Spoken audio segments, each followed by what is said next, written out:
Hello po, Mr. President.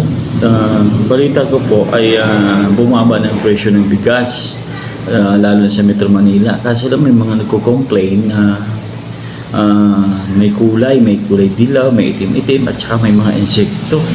Pero nakakamura nga. Ito ba ay totoo?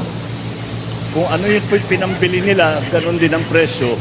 Kaya't na yung nakita ninyo yung bigas, 25 pesos.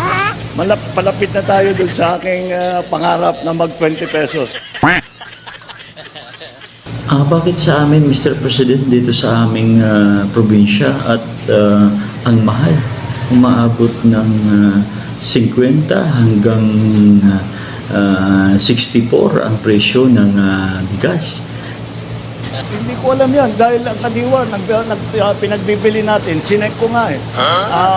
Papabili tayo, ang binibenta natin na bigas is at 29 pesos. What? Kaya hindi ko alam yung 50 pesos, baka hindi sa amin galing yun, baka sa ibang source yun.